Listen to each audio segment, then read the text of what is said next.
Olá pessoal, eu sou Alberto Delísola. E eu sou Valéria Delísola. E onde você tá, Valerinha? No Delísola Cast. Aquele podcast que a gente pega temas de ciência, filosofia, cotidiano para debater com vocês toda quarta-feira às 19 horas. E Valerinha querida, todos os nossos episódios já estão no Spotify. Olha, então bacana. Você aí ó, que curte ouvir só o áudio na academia, sem precisar gastar a banda, né, no YouTube, pode ir lá inscrever, a gente já tá com vários assinantes, tem vários episódios. E o legal é que, em geral, são temas atemporais, né? Então, Sim. A pessoa pode verificar quando ela quiser. Eu mesma adoro ouvir podcast na hora que eu tô na academia.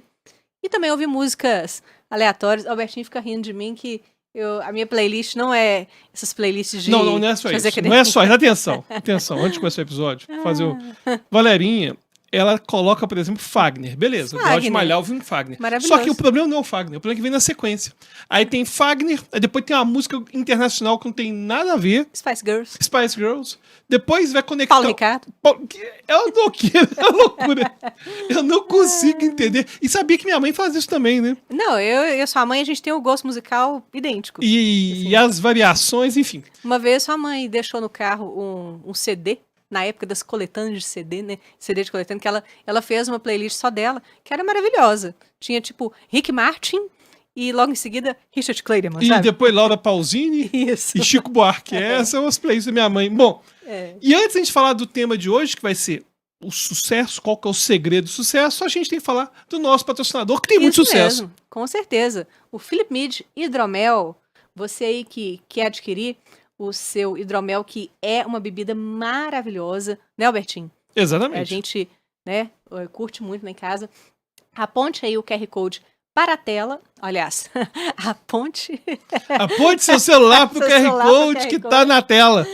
E pode comprar com desconto. Inclusive, tem gente que é amigo nosso que não compra o hidromel Philip Mead. O Pirula. O que ele faz? Ele agenda entrevista no Flow, agenda entrevista no Sacane, mas eu não sei se você vai participar dos podcasts para ganhar. Então vai ter que comprar, vai ter outro jeito não. E aqui tem um desconto, né, no nosso QR Code, 10% de desconto. Então aproveite porque é uma bebida maravilhosa. É isso aí. E aí, Valerinha, qual que é o tema de hoje? Bom, hoje nós vamos falar sobre o sucesso e falar sobre sucesso nesse mundo doido que a gente vive, né? Nessa era de incertezas, é algo bem desafiador. A gente tá aqui não para trazer respostas para vocês, né? A gente fala isso desde o nosso primeiro episódio. A gente tá aqui para trazer reflexões mesmo e colocar pulga atrás da orelha e fazer com que a gente reflita junto com vocês. E aí a gente pretende dialogar aqui sobre a noção de como o sucesso evoluiu ou regrediu, né? Vai saber. E como nós podemos reinterpretá-la nesse mundo que a gente está vivendo. E, bom, eu como professora que sou, gosto sempre de começar pelo conceito, né? E aí eu trouxe, olha aqui que retrô, um dicionário. Ó. Existe dicionário ainda nas escolas? Claro que existe. Nas escolas não sei, mas lá em casa existe. E aí eu trouxe o dicionário para ler para vocês o significado aqui no Aurélio, tá?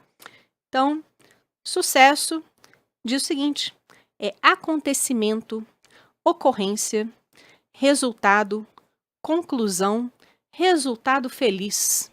E mais alguns outros conceitos aqui, mas esses eu achei muito engraçado, sabe? Porque, olha eu, né, criticando o Aurélio, mas esse conceito, ele traz pra gente uma ideia utilitarista de sucesso, né?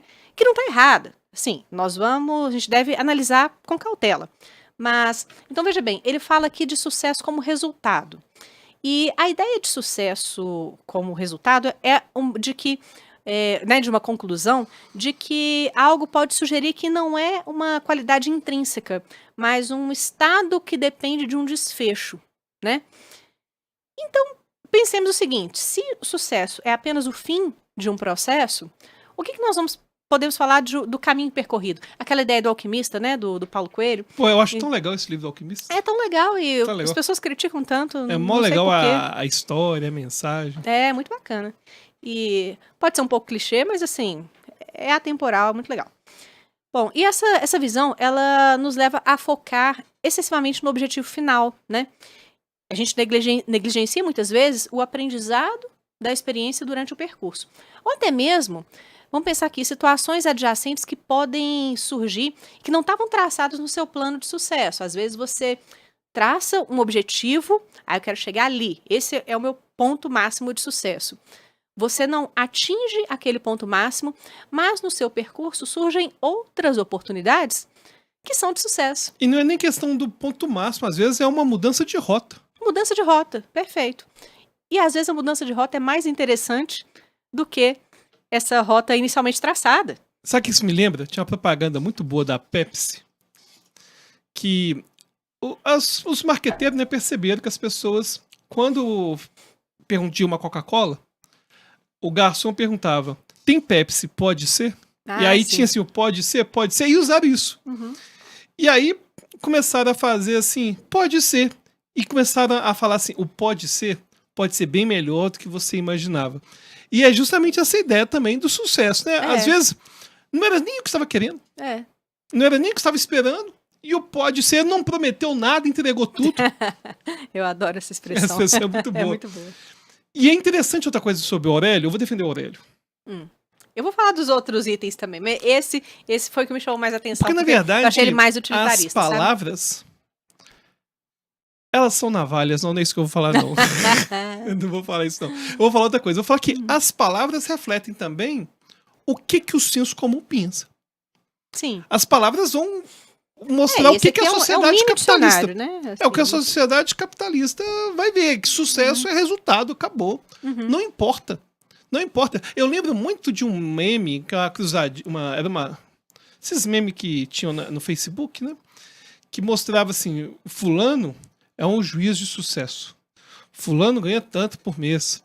Fulano, ele tem muito poder e tudo mais. Aí no final, mostra ele chorando, eu só queria ser um palhaço. Ô dó. E ele é de sucesso? É. Ele para a sociedade é sucesso, mas será que para ele é sucesso? Aí é aquela coisa, né? Se a sua perspectiva de sucesso depende da noção dos outros e não daquilo que você quer, né, para si mesmo, aí você tem que repensar o que é sucesso para você. Pois né? é. E, bom, o dicionário ele fala também de resultado feliz. Eu gostei dessa expressão. Apesar de que, né, ele associa, então, o sucesso à felicidade.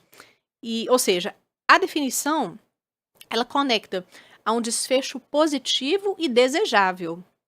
Portanto, o que ele fala lá no primeiro momento de como resultado, não é um simples resultado, tem que ser um resultado feliz, né? Aí sim, aí eu já acho que conecta mais com essa ideia de sucesso no sentido, vamos dizer, verdadeiro da palavra, né? Então, ninguém vai traçar um plano de sucesso cujo resultado não fosse feliz e satisfatório para si mesmo, né? Então, aliás, se você não assistiu o episódio sobre felicidade que nós gravamos aqui, assista, porque ficou muito legal. Ficou né? bem legal. Volte alguns episódios aí. E ele foge bem do senso comum, né? Da ideia de senso comum, sim. do dia a dia. Exatamente. Então, vai conectar muito bem com isso que a gente está falando aqui hoje. Então, às vezes, né, a gente fala lá no episódio a diferença entre felicidade e a alegria passageira. E aí você tem que pesar, quando você vai traçar esse seu objetivo, esse seu plano de sucesso, se você está se baseando, de fato, numa felicidade que vem de dentro, ou se é uma alegria passageira, né? Então, um resultado positivo, você tem que mirar num resultado feliz. Só que você tem que sempre lembrar também o seguinte, que esse resultado ele vai envolver sacrifícios. O seu percurso nem sempre vai ser feliz. Aliás, não vai ser, tá? Vai doer. Vão ter percalços aí. E você tem que estar preparado para isso, né? É aquela coisa de pagar o preço. E você acredita que a gente tem evidência da importância do esforço? Porque é muito comum, por exemplo, a gente pensar, né, no cristianismo, no sofrimento, na jornada e tudo mais, mas a gente tende a gostar mais de prazeres que são atingidos depois de muito esforço. Tem um tipo especial de jogos, e jogo aqui, uma pessoa que é especialista. Não, o Albertinho, ele é o seguinte, é viciado em jogos. Uns RPG japoneses. Eu adoro RPG japonês, Nossa. tático. Eu falo com a Valerinha... Qual que é aquele que você ficou viciadaço, XCOM? Não, XCOM. É uma droga 1 e pesada 2. aquilo, né? Cara, é que na verdade é o seguinte: quando o jogo é dificílimo e envolve estratégia, isso me cativa de um jeito assim, absurdo. Absurdo. E aí tem alguns gêneros de jogos, tipo esses táticos que eu gosto, como XCOM, de estratégia. Tem um que eu não me conecto muito ainda, porque eu não sei jogar direito, chama Dark Souls. Tipo Souls. O que é isso? São jogos. É aquele daquele monstro lá que você estava jogando? Não, esses Souls eu nunca jogo. Ah. Eu gosto de Mario. Não, Mario eu gosto também. E Donkey Kong. Mario eu gosto também. Mas o que acontece? O jogo Souls, eu joguei Sekiro, que é um tipo desse jogo de Souls. Joguei, passou 1 minuto e meio e morri. Esses são jogos dificílimos. Dificílimo. Aí eu desisti. Pô, não quero mais não. Pra depois, futuramente, eu vou jogar. Mas as pessoas são viciadas em jogos do tipo Souls. Por quê? É um jogo que envolve habilidade, que depois que você desenvolve aquela habilidade, você passa facilmente. E aí, as pessoas vão gostando cada vez mais. Por quê? O desafio está conectado totalmente com a recompensa de conseguir realizar depois. Então, não é simplesmente você conseguir um emprego porque alguém te indicou. Mas eu passei numa entrevista. Eu passei no vestibular. Ou seja, quando o prazer vem em decorrência de muito esforço, a gente tem uma tendência de valorizar cada vez mais. Isso serve até para animal. Você pega, por exemplo, bichinho. Você lembra quando a gente tinha os cachorrinhos lá em casa, a gente colocava os negocinhos, né, dentro dos brinquedos. E tinha uns brinquedinhos que guardava os... Era uma bolinha que era toda furada, tipo um disco voador. Aí você colocava os biscoitos lá dentro, fechava, aí o cachorro ficava tentando E o cachorro adora. Ele adora, gatinho adora. Lá em casa a gente até viu um videozinho ensinando como pegar o rolinho que sobra do papel higiênico para criar um negócio de petisco. Nosso gato burlou. Nosso gato, ele não funcionou muito bem não, mas enfim. Ele enfiou a patinha assim, ele simplesmente colocou a pata lá dentro e destruiu a brincadeira e foi mais inteligente que o brinquedo. Mas essa questão de esforço, ela é importante. E o esforço tanto para o sujeito que passou por aquela jornada, quanto para a sociedade, né? Porque a sociedade aplaude, fala assim, nossa, ali o cara se esforçou, estudava não sei quantas horas por dia e tal, e trabalhava, cuidava de filho, isso e aquilo, e agora ele chegou naquele lugar, né? Enfim, se a pessoa se esforça pouco aos olhos da sociedade, ela é mal vista também, né? E agora tem uma coisa interessante, né, ainda falando dessa questão do sucesso, falando o que é sucesso, atingir o sucesso. Tem um autor que eu adoro, de psicologia, só que é de psicologia, imagina um autor que entende muito de psicologia e que sabe escrever best-seller. Chama Malcolm Gladwell. Achei que era Alberto Delisola. Não é Alberto Delisola, não. Não é Alberto Delisola, não. Esse ficou é bom sem também. graça, ele ficou vermelhinho. Quando eu sou elogiado publicamente, eu fico sem graça. Mas não deixa de ser. Tá bom. É um autor que escreve muito bem e une esses dois mundos. Obrigado. Mas uma das minhas inspirações para escrever meus livros era o Malcolm Gladwell. Tem um livro dele, que não é o que eu vou citar hoje, mas que eu quero mencionar só para quem gosta, é O Ponto da Virada, The Tipping Point. Esse livro é famoso. Esse livro é muito legal. Que fala como que tem certas situações na nossa vida que nos levam a mudar completamente a nossa vida. É bem legal. Só que tem outro livro que vai lembrar do Finch, do Thiago Finch, que chama Outlier. Inclusive ele chama Outlier, e na tradução colocaram fora de série, tracinho Outlier. Porque o Outlier não é exatamente o fora de série. É o cara que faz algo contra a maré. Fora da caixa, né? Fora da caixa. E aí ele começa a descrever alguns elementos por trás desses outliers. Por que que a gente tem... Quais são esses elementos, né? E fala sobre QI, fala sobre comportamento, o que que a genética fala sobre o sucesso. E agora, ele descreve o sucesso de uma forma extremamente utilitarista. É extremamente utilitarista. Agora, nesse utilitarismo, tem um negócio que ele adora, que eu vou até citar aqui, que é sobre o sucesso da China. Vamos lá. A China, você pode falar o que você quiser da China. Pode comentar que lá é uma ditadura. Pode comentar, inclusive, se você quiser organizar um curso de hipnose na China, muita gente não sabe disso. Se a turma tiver mais de 15 ou 20 alunos, tem que ter o fiscal do governo na sala.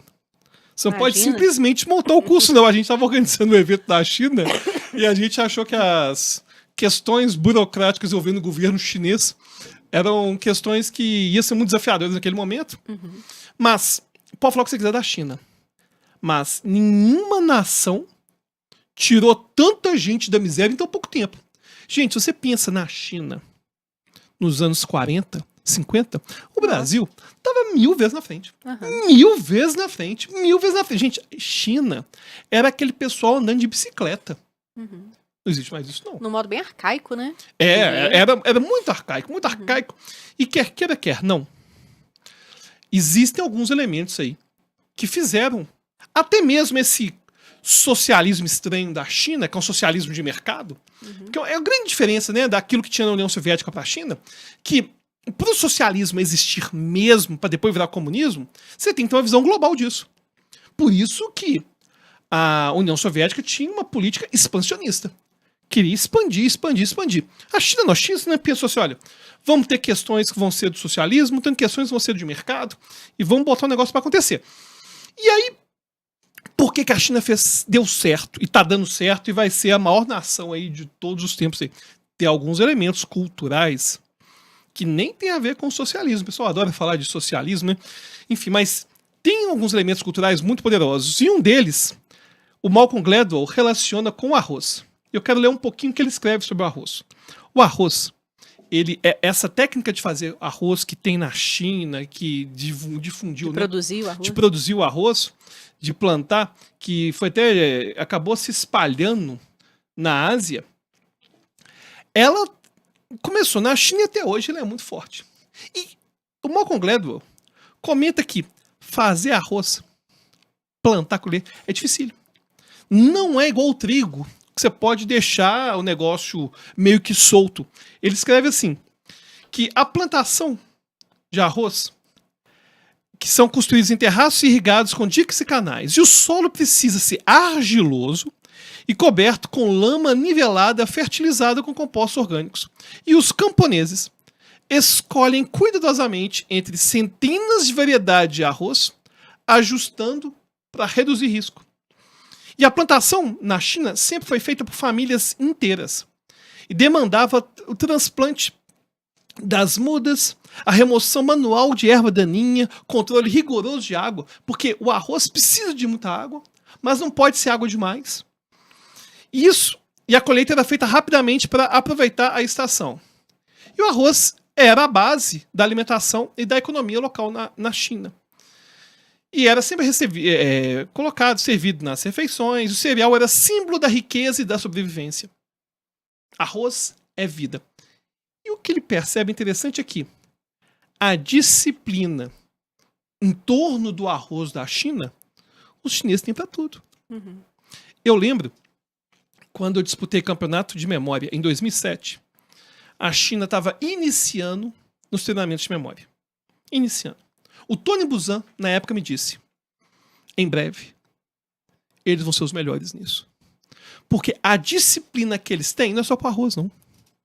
É para tudo. Se você falar, olha, você vai ter que trabalhar 10 horas, vai ter que trabalhar 15 horas, você vai ter que trabalhar 27 horas um dia.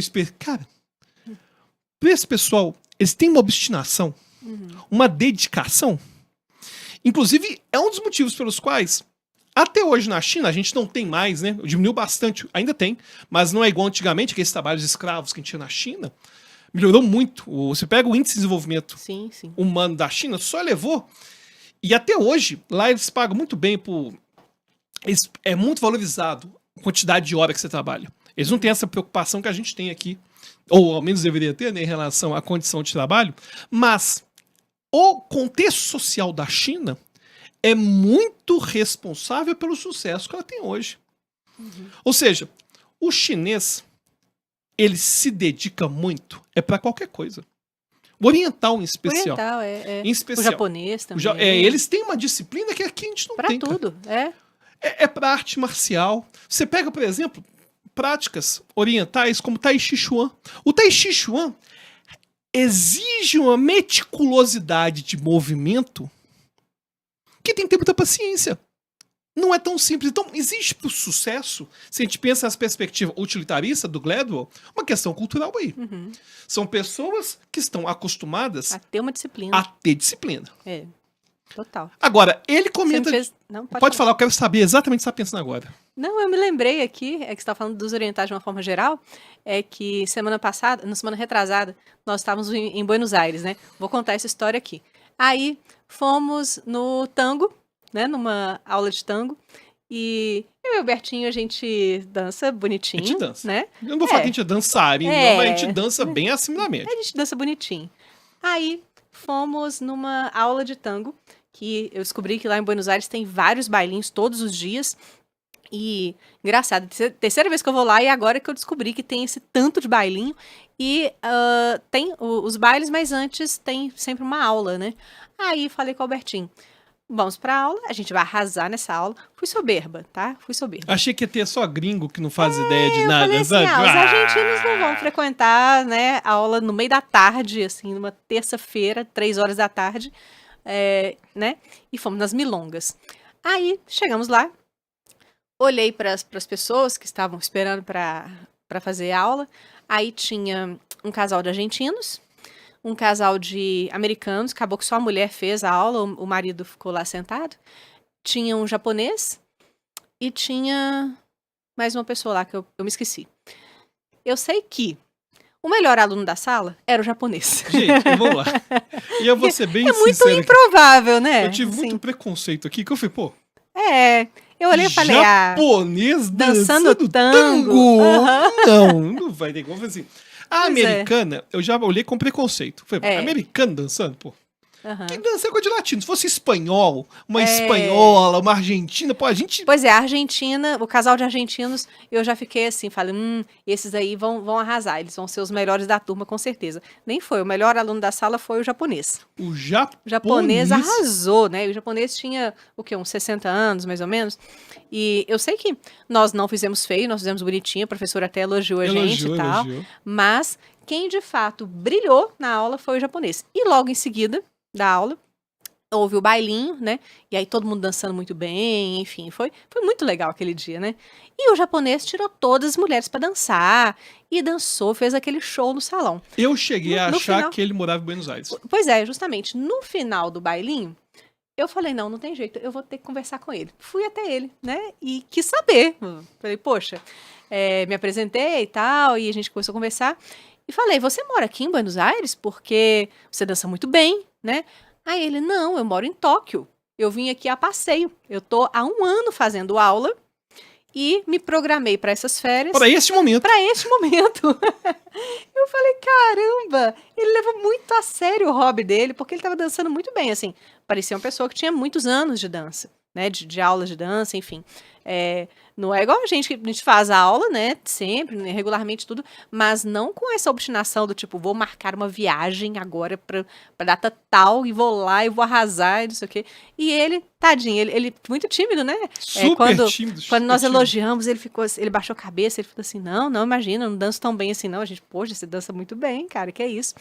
E aí ele fez toda essa programação, de ficar lá 2 semanas, e ele disse, nessas 2 semanas, eu já tenho programação de bailinho todos os dias.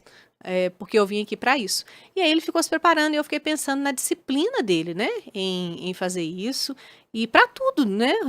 Os orientais têm essa coisa do... Até o hobby é uma coisa que eles levam muito a sério. Leva tudo muito a sério. A gente até comentou já em alguns episódios que a gente deveria ter a liberdade de não ser tão bom em tudo. De dançar mal, de cantar mal, se a gente gosta, sim, pô. Sim. Mas impressiona, né? Quando a gente vê... você ver uma pessoa que vem de uma cultura que não tem isso. Não tem isso de fazer a coisa mal feita. Não, e não tem esse tipo de dança. Pô, é muito mais fácil você imaginar um brasileiro dançando tango, ou até mesmo um espanhol dançando tango. Por mais que geograficamente a Espanha esteja muito distante, culturalmente a Espanha está muito mais perto da gente do que o Japão. Sim. Ou da Argentina, né? E aí eu achei muito interessante esse negócio. Ou seja, nós somos soberbos, né? Eu achei que a gente ia arrasar. Nós ficamos ali no meio termo. Ficamos aí no meio termo. O japonês elevou muito o nível da aula. E a aula foi de alto nível. Altíssimo nível. Eu achei que a aula ia ser basicona, não foi nada. É porque quando a gente foi num show, acho que foi no Piazzolla, no espetáculo do Piazzolla, Não foi do Piazzolla tocando, né? Mas enfim. Infelizmente, não. Teve uma aulinha de tango antes que foi bem picareta. Ah, é verdade. Quando a gente foi da última vez. Da outra vez, sim. Não saímos assim não chegou e só tinha brasileiro, você lembra? Só tinha brasileiro, era coisa muito turística. Esse, apesar de ter estrangeiros, não era algo turístico. Não, era raiz. Era algo super raiz.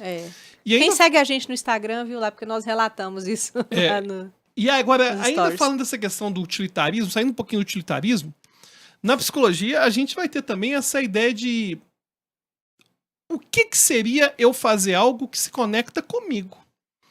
Em vez de ser sucesso como dançar bem. Que, por exemplo, você pega o exemplo do japonês, o que torna mais bem sucedida a prática dele não é a execução de algo que esteticamente é bonito. É a conexão que ele teve com si mesmo. E aí a gente vai ter Maslow. Ou seja, por isso tem que ser algo interno, exatamente, né, do sujeito. Essa não pode ideia ser uma ideia interno, de fora de sucesso, é dele. Essa ideia do interno, a gente vai ter Abraham Maslow. A gente até comentou ele em alguns episódios. Ele não fala especificamente de sucesso, mas ele fala de algo chamado autorrealização. E esse conceito tem tudo a ver com que o senso comum que as pessoas no dia a dia têm a ver com sucesso. Porque, para Maslow, a gente tem hierarquia de necessidades. Que começa lá na fisiologia, que se eu não tiver minha fisiologia, eu não tenho minha fisiologia. Se tiver comida... Se eu não tiver comida, se eu não tiver lugar para ficar, se eu não tiver segurança para essa fisiologia, ou seja, se eu não tiver a fisiologia básica hoje, e se eu não tiver a fisiologia básica amanhã, e a certeza da fisiologia básica amanhã, eu não tenho os dois níveis básicos da existência para Maslow. Hierarquia de necessidades, que é fisiologia, e depois a gente tem a segurança. Aí depois que ele vai falar sobre amizade, sobre amor romântico, depois vai falar de autoestima, depois, lá no último nível, seria a autorrealização.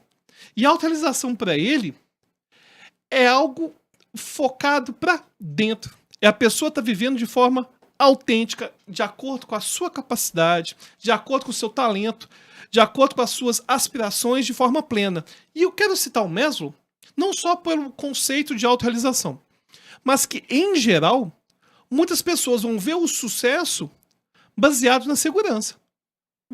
Ou seja, aí eu tenho dinheiro. Ganhou dinheiro, passou num concurso. Se esse concurso não tem nada a ver com ele, não tá nem aí. Porque o importante é ter sucesso. O importante é simplesmente você ter como mostrar que você hoje tá bem sucedido financeiramente.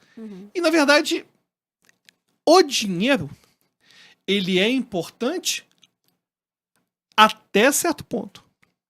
Chega um momento que não é suficiente só o dinheiro.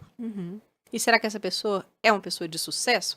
Para a sociedade, sim, porque aí ela angariou dinheiro, sabe-se lá, às custas de quê que ela teve que sacrificar na sua vida, né? Deixando de ser ela mesma, muitas vezes.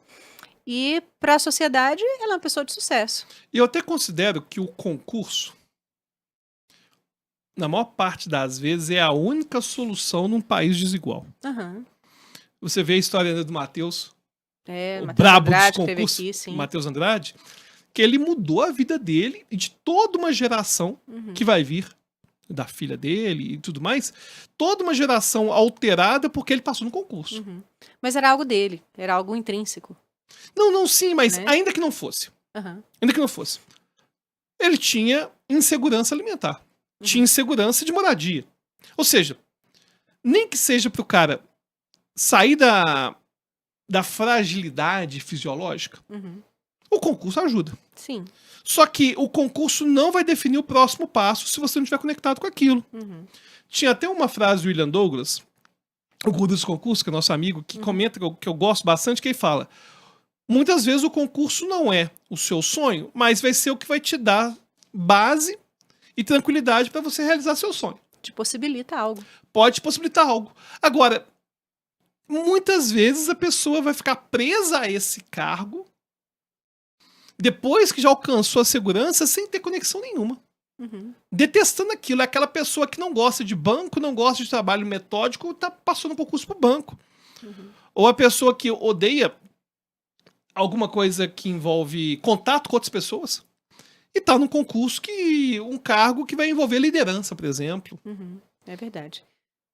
Bom, a gente pode também pensar no prisma do sucesso como uma ocorrência ou acontecimento, que é um dos pontos aqui que o dicionário traz, né? Essa coisa dessa virada de chave, desse acontecimento, algo que surge ali. E esse ponto do dicionário eu já gosto, porque o sucesso ele não precisa ser necessariamente planejado ou intencional. Pode surgir um evento inesperado que vai ser marcado por momentos de algo que deu certo, aconteceu de uma forma significativa e que tem a ver com a aleatoriedade da vida, né? E eu acho isso muito surpreendente, isso é uma coisa que sempre me traz muitas reflexões, né? Essa coisa de será que foi destino, será que foi o acaso? Então, o sucesso nesse sentido, ele nem sempre é controlável, né? Bom, aí assim, uma simples decisão de ir em um determinado evento, que você às vezes não queria ir, pode significar o quê? Que um encontro com alguém que pode mudar sua vida e pode tornar sua vida um sucesso. Pode acontecer, né? Aí algumas pessoas chamam de destino, outros chamam de acaso. E eu acho que dá pra fazer um episódio inteiro sobre isso, né? O que você acha? Bom, né? Com certeza, inclusive, a gente se encontrou pela aleatoriedade. Sim, total. Você não queria ir no evento de família. Ia ter um encontro de família, cara. Conheceu a prima gata. Aí. Conheci a prima gata, linda demais. Tá vendo? Mas então, assim, o sucesso ele envolve acontecimentos, sejam eles calculados ou não. E aí o Sartre, lá no existencialismo, ele vai dizer aquela famosa frase, né, que todo mundo conhece, que a existência precede a essência. E isso significa, então, que os seres humanos, eles não nascem com um propósito ou uma essência pré-determinada, segundo Sartre. Nós somos lançados num mundo vazio de incertezas e cabe a nós criá-los, né? Esse caminho do sucesso. Então, nesse sentido, o sucesso, ele não é alcançar algo que já está definido ali, mas criar um significado único para a sua própria existência. E isso é muito diferente da perspectiva cristã, né? Porque pro cristão, Deus quer o melhor para os seus filhos, certo? Então, existe algo de destino aí, beleza? E o homem, a mulher, né, cristão, ele, ciente disso, ciente de que Deus quer o melhor para ele tem essa ideia como o propósito divino. Então, essa ideia, quando ele tem essa ideia fixa na mente, e vai movê-lo para romper os seus limites, para ir cada vez mais em direção ao sucesso. É aquela frase, né? Deus não escolhe os capacitados, mas capacita os escolhidos. Eu adoro essa frase. Essa frase é boa mesmo.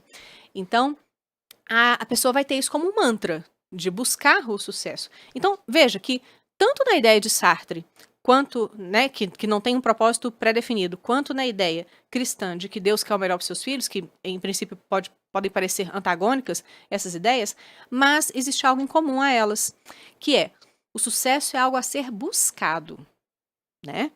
Ainda na perspectiva cristã, ela não cai do céu. Então, aquele que tem o tal do sangue no olho, né, ele, independentemente do que o motiva, ele vai dar passos em direção ao sucesso. Eu me lembro daquela piada cristã. Piada cristã? A piada cristã. Ah, tô curiosa, vai. De que tinha um homem... Eu não sei exatamente como que era a piada, então se você conhece a piada, você me perdoa, mas a piada mais ou menos é o seguinte. É aquelas pessoas que começam a contar uma piada e esquece de falar, lá no início tinha um papagaio. O bagulho que é o seguinte, o cara tava perdido na selva, eu acho, ou afogando, não sei. Meu Deus. Vamos fingir que ele tava afogando. Ele tava afogando e começou a orar muito pra Deus salvar ele. E aí tava lá orando, segurando um pedacinho de pau lá que sobrou e tal. Aí surgiu uma lancha. Vambora. Eu vou te salvar e tal. Não vou precisar me salvar, não. Eu tô orando pra Deus me salvar. E Deus vai me salvar, não precisa de sua ajuda, não. A lancha foi embora, deixou o cara lá. Aí passou um helicóptero. Meu Deus, tem um cara afogando. Aí os caras do helicóptero, vamos dar um jeito, jogaram a escadinha. E aí, vou te salvar e tal. Não precisa, não. Eu tô orando pra Deus, Deus vai me salvar. O helicóptero vai embora. E aí o cara morre afogado. Claro. Aí ele chega no céu e reclama com Deus. Pô, Deus, acreditei em você e você me deixou morrer. Ele falou assim, quem que você acha que mandou a lancha ou o helicóptero? Né? E a piada cristã. Ah. E aquela ideia, até mesmo o cristianismo, de que você não é nem mesmo oração um ato passivo. Uhum. De simplesmente esperar as coisas acontecerem. Você tem que correr atrás e fazer esse negócio acontecer. Ah, com certeza, sim. E existem padrões de comportamento, né, que as pessoas têm, que a gente observa, de pessoas que buscam esse sucesso, né? Ou seja, o sucesso não vai cair do céu. Você tem que batalhar por ele, né? Então, a primeira coisa é você definir o que é o seu objetivo de sucesso, o que é sucesso para você e não para os outros, né? Porque hoje em dia, na internet, dá a impressão de que todo mundo é bem sucedido, né? Essa coisa toda. E, enfim, tem a coisa das narrativas também, que eu quero falar daqui a pouco. Mas quando a gente pensa em um profissional de sucesso, aí se você tem essa ideia baseada nos outros e não em si mesmo, você está tendo uma ideia equivocada aí de sucesso. Você tem que pensar no que traz a sua felicidade. Por isso que eu falei, assista lá o episódio de felicidade que vai complementar isso daqui. Não agora, tá? Pode assistir depois, não tem problema. Mas, bom, aí eu me lembrei que eu estava assistindo um podcast do Lutz, que você até foi nesse podcast, muito bacana, né? E ele estava entrevistando o psicólogo e neurocientista Eslen como é que é o sobrenome? Delanogari. E aí, o Eslen Delanogari estava falando sobre esses padrões de comportamento das pessoas de sucesso. Achei muito legal a fala dele.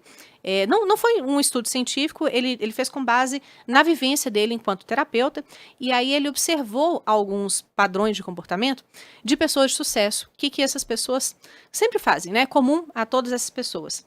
Então, ele fala que todas as pessoas de sucesso são metódicas, né? Elas têm uma organização, elas cumprem a agenda, né? Isso é algo muito importante para o sucesso. Dificilmente você vê uma pessoa toda desorganizada da vida e alcançando sucesso, né? Ele fala também algo que eu achei muito legal. Todos eles têm medo de não querer perder, ou seja, eles não são pessoas inconsequentes, aquelas pessoas que jogam os pés pelas mãos, né? E a gente vê muito isso nos gurus aí de sucesso, né? Os coaches da internet falando assim, você tem que arriscar, você tem que fazer queimar isso, suas pontes. É. Eu acho de uma irresponsabilidade falar queimar isso. os seus navios, Queimar né? seus navios, queimar suas pontes. Fala isso, cara, que já tem apartamento, já tem casa, já tem um emprego ABC, empresa ABC. Vende tudo que você tem e coloca pessoas para trabalhar para você e tudo. Essas questões, assim, inconsequentes, né? A gente sabe que não são típicas de pessoas de sucesso. A pessoa de sucesso, ela tem medo de perder porque isso a gente tá falando, assim, né, de pessoas que conquistaram arduamente a sua trajetória de sucesso. Não aqueles que receberam tudo de mão beijada, né? É muito fácil ser herdeiro e sair queimando navios. Ou até mesmo ganhar prêmio. Tem vários ganhadores de BBB que o dinheiro desapareceu. Sim, que, né? Uma má gestão e tudo. Então, as pessoas que têm medo de perder, isso eu achei dos itens que ele trouxe, esse eu achei o mais interessante. Porque vai contra o que se diz muito aí pelos coaches da vida, né? Bom, ele também disse que as pessoas de sucesso treinam, todas elas fazem atividade física. É algo que você sempre fala aqui, né? No nosso podcast, da importância de fazer uma atividade física. Quando você pega, por exemplo, transtornos mentais, eles vão ter muita conexão com mau sono e sedentarismo. Uhum. Então, a atividade física e, consequentemente, o bom sono, que vai estar conectado com a atividade física, são essenciais. E o bom sono não é aquela coisa que os coaches falam, durma o mínimo possível, acorde às 5 da manhã, toma um banho imerso numa banheira com gelo, não sei o que, nada disso, né? Até tem gente, até tem uns coaches que vão falar da importância do sono, de acordar às 5 da manhã e dormir às 8 da noite, às 9 da noite. Tem uns assim que pensam... Tem uns que falam que tem que dormir o mínimo possível. Já vi até o Elon Musk falando que dormia... Trabalha enquanto eles dormem. O Elon Musk chegou a falar que dormia 2 horas por noite, dormia na fábrica, não sei o quê. Aí o cara que tá lá se fudendo na fábrica vai copiar o Elon Musk e tentar fazer igual, coitado. Né? Essa ideia de que trabalhar enquanto eles dormem é uma ideia muito estúpida. Inclusive, produtividade Meu amigo Christian Barbosa, ele é um grande nome em produtividade, né? Tem esquemas, softwares disso, o Tríade do Tempo foi um grande best-seller que fala sobre isso. Ele fala o tempo todo, produtividade não é simplesmente ficar produtivo o dia inteiro, não. Produtividade é você, com o menor tempo possível, fazer mais. Ou seja, ter tempo para família, ter tempo para dormir, ter tempo para hobby. Mas aí, voltando à questão da atividade física, você sempre fala, né, do quão importante é a pessoa fazer uma atividade física, e não precisa ser assim para ter o corpo perfeito, nem nada disso, não. É para ela ter disposição de fazer as coisas, né? Inclusive, porque a gente tem um problema com o envelhecimento que tem uma perda gradual de massa magra. Se a gente, de certa forma, a partir dos 30 anos, 40, 50 e assim por diante, não fizer atividade física, a nossa massa magra naturalmente vai dar espaço para gordura e a gente vai ficar cada vez mais fraco. E tem também a questão da cognição, né? Claro, inclusive, eu vou falar de cognição, a gente tem muito mais evidência de que para a doença degenerativa, o esporte, a atividade física, é superior a exercício cognitivo. Exercício cognitivo pode dar uma melhora assim, mas não se compara com exercício e atividade física. Ou seja, as demências, né, que surgem ao longo da idade, enfim.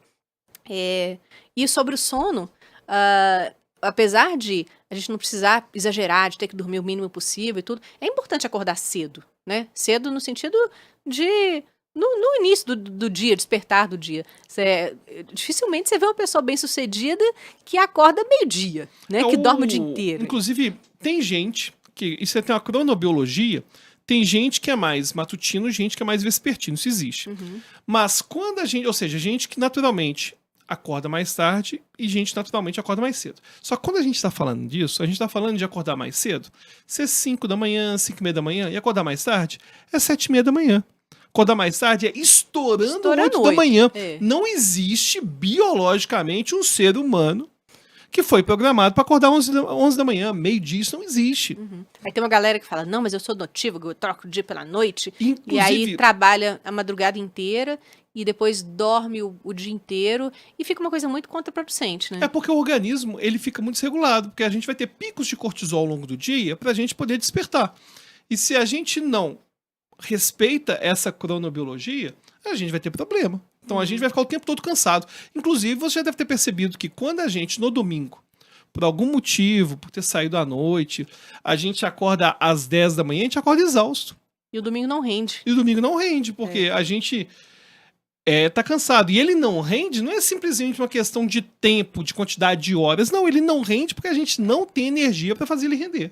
É verdade. E aí ele fala sobre essas coisas, fala também que pessoas de sucesso continuam estudando sempre e tudo. É bem legal lá esse episódio do Lutz. Mas, então a gente observa, sim, esses padrões de comportamento. Mas, você quer falar alguma coisa sobre isso? Eu quero ouvir sua voz. Bom, eu queria falar também sobre as tais das narrativas que as pessoas criam para o sucesso, para formar uma persona na internet, né, que a gente vê muito, de histórias de sucesso, em que elas criam uma narrativa que a gente sabe muito bem que não são reais, né? Quando a gente conhece a pessoa, a gente olha e fala, não foi bem assim, né, que aconteceu. Mas a gente vê isso muito por aí. Pode falar. Eu lembro que eu criei nesse nicho da hipnose aqui no Brasil. Porque não tinha nada disso, eu comecei a gravar vídeos, os vídeos ganharam popularidade. Quando você chegou, tudo isso aqui era mato. Cheguei a tudo mato, não tinha. Hoje o Brasil, a gente tem muito mais conteúdo de hipnose em português que em inglês. E se você pensa nisso na internet, é absurdo, porque a quantidade de gente que fala português na internet é muito menos que inglês. Sim. E o motivo foi porque eu comecei a pegar aquilo que eu aprendi nos livros, comecei a gravar vídeo, enfim, comecei a ensinar a hipnose e popularizar. E aí, naturalmente, um monte de alunos, e até mesmo quem não era aluno aprendendo hipnose, começou a ganhar destaque. E é curioso que história de várias pessoas que eu sei exatamente como que caiu na hipnose, como começou a dar aula, inventam umas as narrativas histórias mais absurdas. E muita gente que você ajudou, vou citar nomes? Não posso. De jeito nenhum. Infelizmente. Você não permite? De jeito nenhum. De jeito nenhum. Bom, pessoas até que você ajudou, que deu quantas e quantas bolsas em cursos e tal. Depois inventaram histórias de sucesso, assim, totalmente irreais, né? Não, gente que fala assim, o Alberto é horrível, detesto o Alberto. E quem colocava os caras nos cursos internacionais era eu. Quem divulgava era eu. O Eric, da Sociedade Brasileira de Hipnose, o que teve... Achei que você ia citar ele, o Eric, que eu falei que ia citar nomes. Não, o Eric é nosso amigo. Pode citar. O Eric é nosso amigo. O Eric divulgou e promoveu várias pessoas, professores, no campo da hipnose, e foi quem arriscava com o dinheiro, fazia tudo, e muitos deles, não são todos, mas muitos deles ignoram o fingir que isso não aconteceu. Não, eu sempre tive o sucesso, eu mentalizei, eu consegui, e não é tão simples assim. Não é. Aí entra uma questão que eu vejo de ingratidão, de caráter também, né, de uma série de coisas. Eu me lembrei aqui de uma entrevista do Belchior, em que ele conta, né, da trajetória dele. É lindo, né? Eu sou muito fã de Belchior, gente. Belchior, assim, nossa, mora no meu coração. E ele falando que ele devia o sucesso dele ao fato dele ter conhecido pessoas que o ajudaram, né, que o colocaram lá. Ele fala que quando ele veio do Nordeste para São Paulo, ele passou muita dificuldade e ele não tinha muitas vezes dinheiro para condução, nem dinheiro para comer e tudo. Só que ele era muito bem relacionado. Ele conhecia quem? Vinícius Moraes, Toquinho, né? E aí muito bem relacionado, né? Quem que conhece? Imagina, né? Essa galera. E aí o Vinícius um dia fala para ele: olha, eu vou te levar numa gravação da Elis. Imagina um estúdio, né? Tipo esse aqui, Like a Boss, que a gente tá e tal. Aí tá Elis Regina lá gravando, e aí Belchior chegou. E aí depois da gravação, ela, né, bateu um papo com ele e tudo. Aí eles já tinham ouvido falar do Belchior através do Vinícius e também através do Fagner. Porque aí eles já tinham gravado Mucuripe, né, e tudo. Aí, até imagino, né, o jeitão deles. Você então, que é o Belchior, né? E aí ela falou, eu gostaria de ouvir suas músicas. Que eu tô gravando disco e tal. Passa lá em casa hoje à noite. Aí ele conta, né, todo tímido, que ele falou, poxa, eu não tenho nem dinheiro de condução, não tenho violão, não tenho nada. Eu tô aqui depenado aqui em São Paulo. Aí ela, vou mandar um carro te buscar. Tranquilo. Aí ele chega lá na casa de Elis Regina. Imagina, o cara que naquele dia não tinha nem dinheiro para condução, um evento inesperado, né? E alguém que o deu a mão, o colocou lá, o apresentou para Elis Regina. Aí ele foi para casa dela, mostrou algumas músicas e ela já de cara amou Como Nossos Pais e Velha Roupa Colorida. Ele mostrou os melhorzinhos também, né? Escolheu bem, né? Escolheu bem, já chegou assim, mostrando, olha aqui. Então, ele fala disso na entrevista com muita gratidão e tudo, que o sucesso dele não foi... E olha que estamos falando de Belchior, né? Não estamos nem falando dessa galerinha aí que se acha né, o centro do universo, não. Mas, não obstante, todo o talento dele podia ser mais talentoso que fosse, que se não tivesse tido a oportunidade, talvez fosse desconhecido, né? O que seria uma grande pena. Você pega os Beatles, na verdade, Beatles. Se não fosse o empresário que era muito bom, o Brian Epstein, não tinha rolado. Não tinha rolado. Não existe esse negócio do sucesso acontecer de forma independente. Vai ter muito acaso, vai ter muitas pessoas que vão ser importantes na jornada e vai ter oportunidade. Agora, é claro que tem a preparação também. Por exemplo, se as músicas do Belchior fossem ruins... Ela não ia nem olhar. Não, talvez ouvisse, mas não gostei. Não vou gravar. Claro. Então, a oportunidade, a pessoa tem que estar preparada para o momento da oportunidade. Se ela almeja o sucesso, né? Tem até uma frase. Tem um ditado popular. Tem, eu me esqueci. Sorte aqui. É quando a preparação... Não sei o que encontra o sucesso? Não. Sorte é quando a preparação encontra a oportunidade. Boa. E que é justamente isso. É justamente isso. E então, o talento de Belchior encontrou com Elis Regina ali e tudo aconteceu, né? E enfim, ele se tornou o Belchior. Mas, então, me incomoda muito essas narrativas que as pessoas criam de que ela foi lá e conquistou tudo sozinha e tudo, não sei o quê. Há alguns casos, sim, né? Mas o que a gente vê na internet como um todo são essas narrativas falsas de que aquela pessoa nunca precisou de ninguém, que ela cavucou tudo sozinha, né? E enfim. Bom, eu sei que a gente já está chegando ao final do nosso episódio, mas eu queria antes fazer uma distinçãozinha entre fama e sucesso também, que é algo que as pessoas confundem muito, né? Também. A fama, ela tem a ver com essa reconhecibilidade pública de alguém, né? Então, uma pessoa famosa, ela é amplamente conhecida por muitas pessoas, enfim, seja por ações, conquistas, polêmicas, né, circunstâncias fortuitas. A fama, ela vai ser externa, né? Ela é dependente do reconhecimento dos outros e da visibilidade pública. Então, a pessoa pode ficar famosa por causa de um meme, né? Isso é muito efêmero, às vezes. E já o sucesso, ele envolve a realização dos objetivos e das metas pessoais. Então, o que a gente está falando aqui de sucesso não necessariamente tem a ver com a fama. E hoje, muitas vezes, isso acontece de forma invertida, né? A pessoa quer a fama primeiro para depois atingir o sucesso. Não, e o pior que hoje existe um negócio que eu acho bizarro, que é a pessoa famosa por ser famosa. É uma coisa muito doida. Uhum. É a pessoa... Eu lembro que tiveram alguns BBBs que foram no BBB recente aí. Esse BBB eu nem acompanhei. Eu acho que teve pouco barraco. Eu gosto quando tem barraco. Qual foi o último? Quem foram os... Foi o do Davi, que o Davi ganhou. Ah, o Davi, sim. Davi. Uhum. Meio chatão também o Davi. É. Enfim, eu achei... Não, mas teve muitos bons. Eu acompanhei. Tem. A Vanessa Camargo, eu achei que ela ia fazer barracos, não fez tanto Fez, barraco. uai. Que isso? Ela foi expulsa? Como não fez barraco? Foi que você tava achando... uai. É que você tava com a ideia de Carol Conká e Juliette, aquilo foi barraco. Não, mas é aquilo que eu queria. Aquilo que eu queria. Eu achei que faltou um pouco. Entendi. Mas teve gente que tava naquele BBB, depois saiu reclamando que tava decepcionado, que não tava fechando o publi, não tava... Gente, peraí. Uhum. Você é conhecido porque é Juliette. Juliette ou o Gil do Vigor. São pessoas talentosas, Sim. muito talentosas, que tiveram a oportunidade. É. A própria aquela loura lá, famosa também, Qual loura? que virou atriz. YouTube? Não. Não, dos antigos. Ah, Grazi Massafera. Grazi Massafera. É bonita, talentosa, pô. Aí teve a oportunidade e aconteceu. Sim, sim. Mas achar que apenas a fama pela exposição é suficiente tá de brincadeira, né? Pois é. Agora, isso também, né, a gente percebe que o mundo caminha muito para isso, infelizmente, de valorizar primeiro a fama e depois o sucesso, né? A gente vê até no mercado editorial, por exemplo, muitas editoras preferem publicar os youtubers, né, que estão aí na mídia, que tem muitos seguidores e tal, porque vão vender. Mas assim, isso faz parte do mercado, eu nem critico isso não, porque a editora tem que vender também.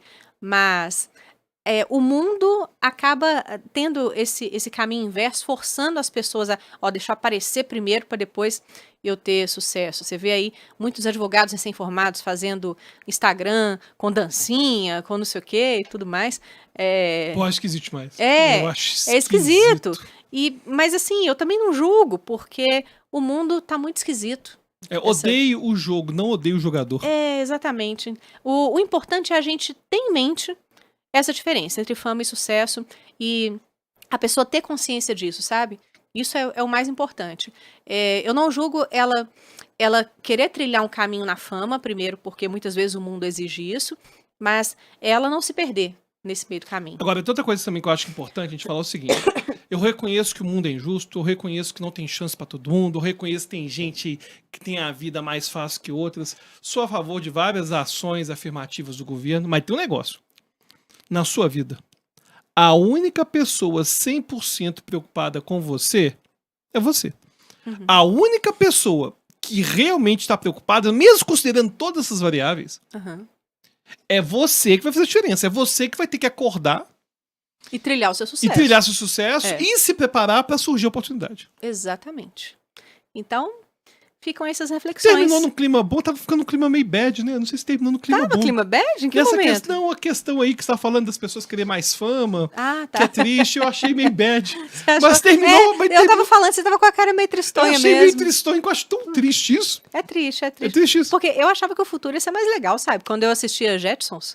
Quando eu via De Volta ao Futuro, ia ter skates voadores e máquinas do tempo. E hoje não, você tem que ser famoso no TikTok pra poder ter sucesso. Eu lembro a primeira vez que eu conectei a internet foi no final de 95. Eu fiquei encantado. Falei, meu Deus, isso vai revolucionar pra sempre. Revolucionou. Mas trouxe um monte de coisa doideira aí. Aí trouxe aquelas dancinhas assim, tá de brincadeira, viu? Bom, e você? O que é sucesso pra você? Sugestões para os próximos episódios, pode deixar no comentário. É isso aí. E comentem no nosso Instagram, comentem aqui. Assine o Spotify, colocamos tudo lá. Assine o Spotify pra você poder ver os episódios toda semana. Isso aí. Então, Valeu, pessoal. Até a próxima, pessoal. E até a próxima. Tchau.